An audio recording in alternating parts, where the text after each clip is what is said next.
This is a total production. Hello, Chem Minions.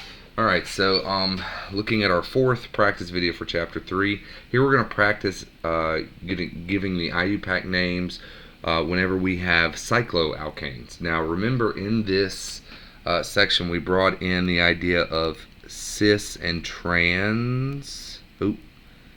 Cis and trans when we name it. So if we happen to see dashes or wedges coming off of our rings, we're then going to have to worry about that. So let's just get into the example of the actual problem so we can see. So here we have a 5-membered ring. So this is definitely a cyclopentane parent. And then we have 2 dashes. We have this isopropyl group here, right? And then we have a methyl group here. Alright, and since they're both dashes, that means they're both pointing back behind the ring, right? So, or they're on the underside of the ring. So, since they're both on the same side of the ring or the same face of the ring, then we consider that to be in a cis configuration. So, therefore, we would name this with cis at the beginning. And we have methyl versus isopropyl, so we would have to put M versus I. So I would have to come first, and so that means also this group would be the first group. That would be our first carbon, and then this would be our second carbon, right? So we would name this 1 isopropyl, 2 methyl. Uh-oh, y'all. I forgot. I got to put the cis out in front. So cis, 1 isopropyl, 2 methyl, cyclopentane. Cyclopentane. Man, is that a long name. Alright. Next, we have another cyclopentane ring. And now we have 2 ethyl groups, but one's dashed and one is wedged. So this is no longer cis, but trans. So I know I'm going to have to write trans, and I know I have 2 ethyl groups. So that would be diethyl. So I'm going to start the name down here. So I know I'm going to start with trans, and then I have to worry about numbers. So one of it, in this case, since they're both the same kind of group, it doesn't really matter. I can start 1 here or 1 up there. So I'm just going to say 1, 2 that way. So it's going to be trans 1, 2 dash diethyl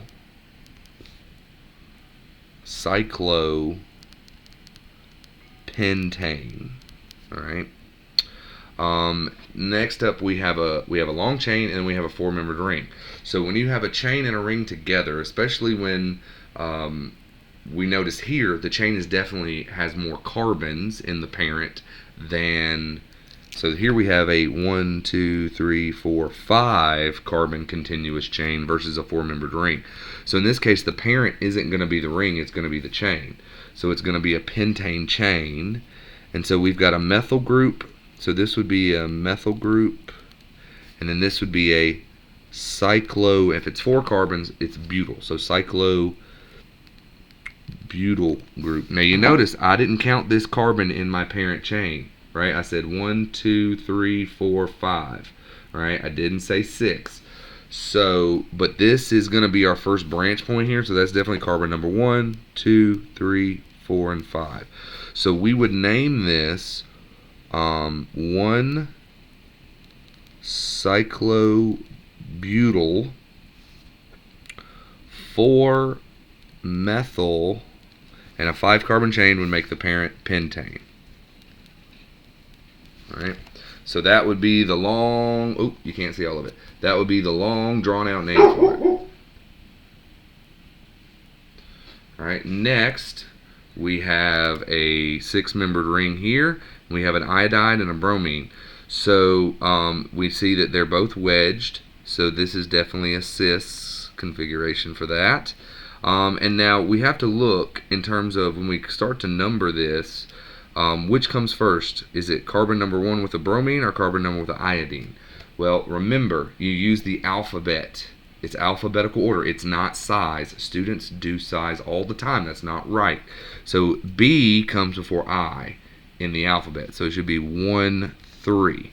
So when I name that, I would name this cis. Make sure you can see it all. So I'm going to put it in parentheses. So it'd be cis 1-bromo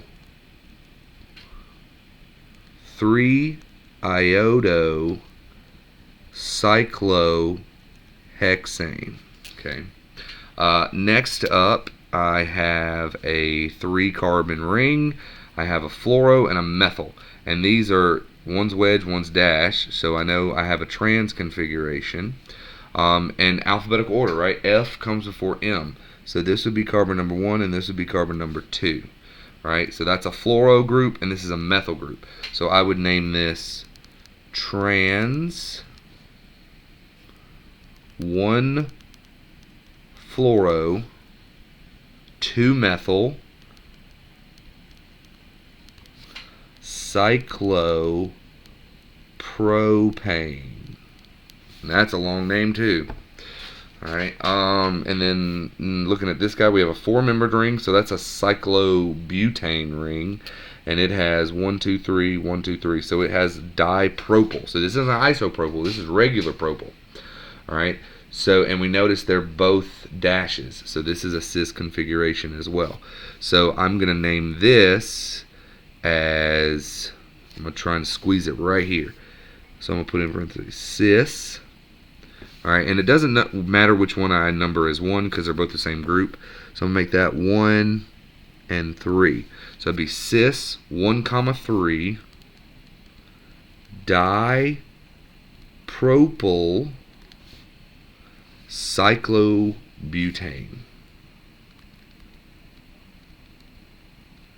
Okay. Alright, next up we have a 5-carbon ring and we have a 1, 2, 3, 4, 5, 6 carbon chain. So that's our parent. So hexane will be our parent. And since we have a 5-carbon ring, that's a cyclo. So cyclopentane turns into cyclopentyl. So cyclopentyl, right? Alright, so what's the number going to be? 1, 2, 3, 4 or 1, 2, 3? So it's going to be 1, 2, 3 that way. So it's going to be 3 cyclopentyl, and then ignore this gap, right? That gap shouldn't be there. So it's going to be 3 cyclopentyl hexane. Alright, here we have that's an 8-membered ring, and then we have 2 groups. They are, one's a wedge, one's a dash. So we know this is trans. We also know an 8-membered ring. That means it's cycloalkane. That's the parent. Alright, this is called an isopropyl. This chicken foot looking thing is called a tert-butyl group. Okay, that's a tert-butyl group. And so isopropyl. Alright, so when we go to number this as 1 and 2 or 1 and 2, you have to look at the I and you look at the B. Tert-butyl's weird. You don't look at the T. You look at the B in tert-butyl.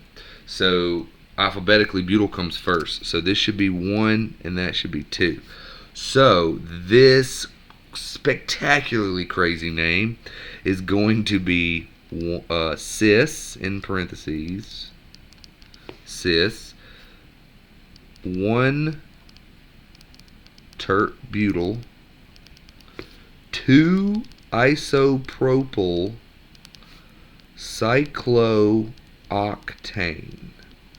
The world's longest name. Alright. Let's see. Next we have a 7-membered ring and we have a 1, 2, 3, 4 carbon. So cycloheptane is the parent. And that's a 4-carbon chain, so that's butyl. That's understood to be 1. So this would be, we don't have to put the 1, but I'm going to put it. So it would be 1, 2, 3, 4, butyl cycloheptane. Okay. Alright, so 1 butyl cycloheptane. Alright, next up, here we have some practice with chair conformations. So in this case, I've given you like mono, di, and tri-substituted cyclohexanes.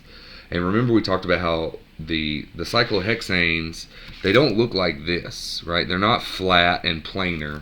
they actually do this kind of weird chair conformation, right? So a weird chair. But anyway, so with that, we talked about how each carbon has an axial and an equatorial position. And so what you want to do is look at these groups and figure out, are they axial or equatorials? And this wants us to say, all right, so based off this structure, how many axial hydrogens are there and how many equatorial ones are there? Well, if you notice, let's start by drawing all the axial positions. We've got one here, right? So that's it. We've got one here. There's an axial here going up, and you know you should always flip it, right? It's axial up, then axial down. So now it's axial up, axial down, axial up, axial down. So these 4 axial positions are where hydrogens would be. So there are 4 axial hydrogens. Now we can do the same thing with the equatorials, right? So here there's an axial shown. So we have equatorial down. Then we go to the next one, equatorial up, equatorial down, right? There's something already there.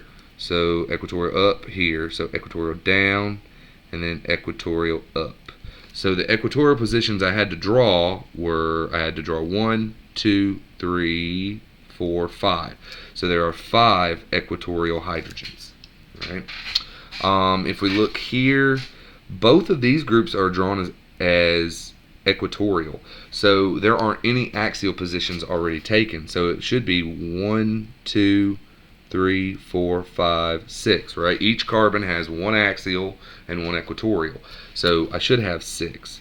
Now, if each carbon has 1 axial and 1 equatorial position, so each carbon has 1. So that means there's going to be 6 equatorial positions on this ring, right?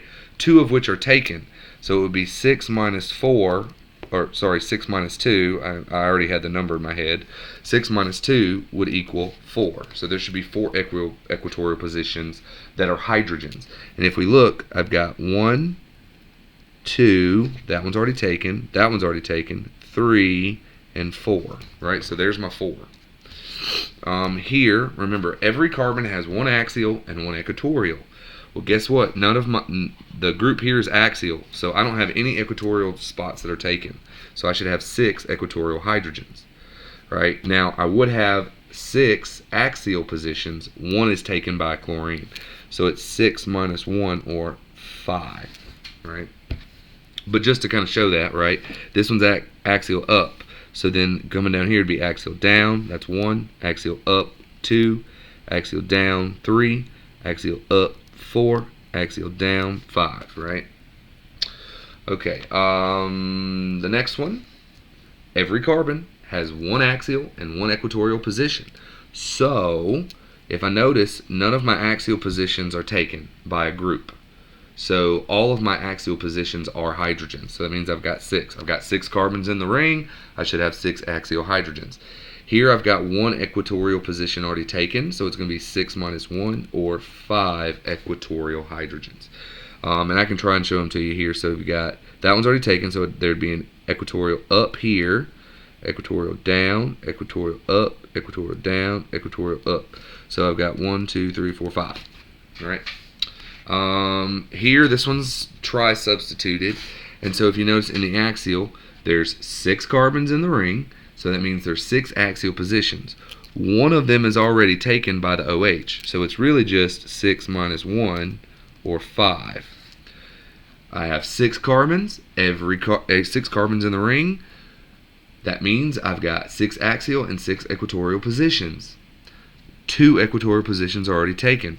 So it's just 6 minus 2 to give me 4. Boom, boom. Right, that's the 2 I subtracted. All right, here I've got an axial and an axial. So 2 of my 6 axial positions are taken. So it's 6 minus 2, or 4. I should have 4 axial hydrogens. So just to kind of show that, you see how it flops? It goes axial down, axial up. So I had to draw an axial down there, axial up there, axial down there, axial up there. So there's the 4. None of the equatorial positions are taken, so it should just be 6. Okay. All right. Hopefully that kind of gets you prepped and ready to go for chair conformations of cyclohexane. All right. Adios.